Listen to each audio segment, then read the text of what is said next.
Cristiano Ronaldo n'a pas perdu que le match de dimanche soir face à la Serbie. Il a aussi perdu son sang-froid et les bonnes manières. Au moment de serrer la main de son coach après le coup de sifflet final, la superstar a non seulement fait le serrage de main le moins tonique et enthousiaste qu'on puisse faire, et je m'y connais en serrage de main, je peux te le dire. En plus, CR7 a carrément engueulé Fernando Santos. Il bougeait ses bras à l'air de dire « Mais pourquoi ?» Et quand le coach s'est retourné, il a fait ça. Style, c'est pas possible, qu'est-ce que tu fais avec le Portugal, Fernando? Si certains se demandaient malencontreusement pourquoi on parle souvent du Portugal de Cristiano Ronaldo, voilà, c'est parce que monsieur a le luxe de pouvoir engueuler son coach. Bref, le Portugal a finalement perdu 2-1 face à la Serbie et Ronaldo ne s'est pas laissé abattre comme il l'a montré sur son compte Instagram. Le résultat d'hier était dur, mais pas assez dur pour nous abattre. L'objectif d'une présence au Mondial 2022 est toujours bien vivant et nous savons ce que nous devons faire pour y arriver. Pas d'excuses Portugal, direction le Qatar.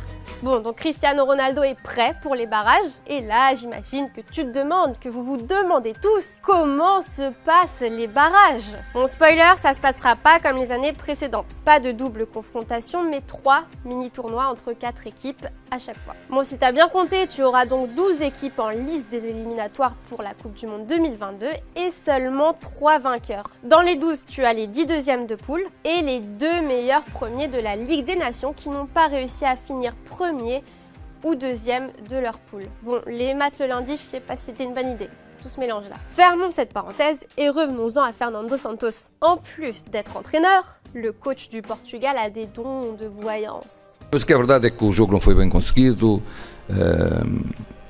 não foi bem concebido, globalmente não foi bem concebido. E, portanto, temos que pedir desculpa, obviamente. Os portugueses estão tristes, não estão mais tristes que nós, mas estão pelo menos tão tristes como nós.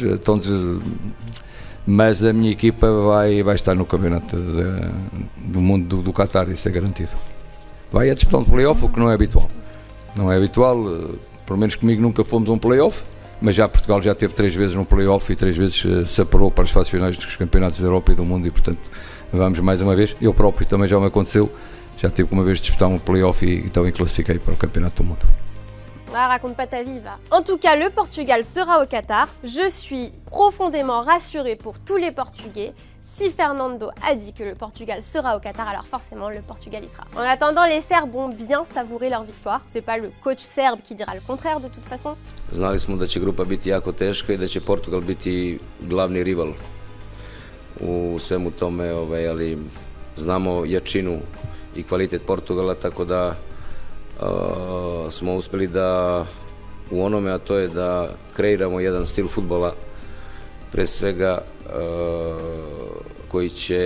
koji će dati dominaciju na terenu, bez obzira na ime protivnika i jedno, po meni, mislim, čvrsto verovanje. Igrači su verovali u ono što smo radili i što smo govorili, tako da je taj, da kažem, confidence, to, kako se kaže, samopouzdanje, je li tako?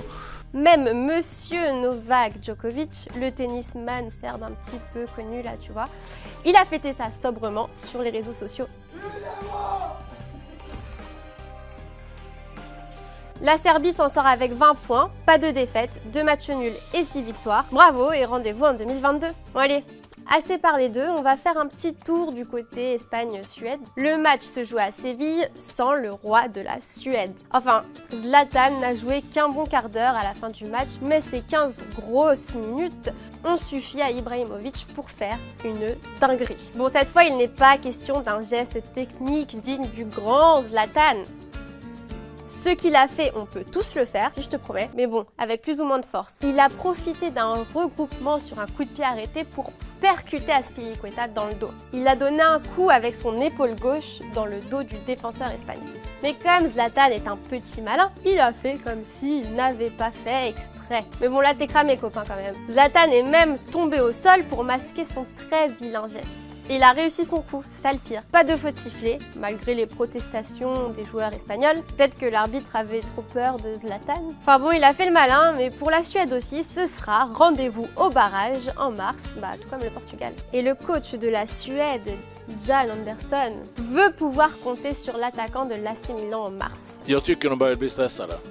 Jag tycker de börjar bli stressade och jag tycker att vi får in några bollar i deras straffområde och vi skulle sätta lite längre när vi fick in Zlatan, så att jag tror att hade hållit på några minuter till så hade vi nog fått dem riktigt stressade faktiskt. Så kände jag i alla fall, så att vi försökte liksom flytta fram positionerna efterhand och sen hur de är ju väldigt bolltrygga ändå, men jag upplever det ändå som att vi hade dem lite på gaffeln. Alors penses-tu que le Portugal et la Suède vont passer les barrages?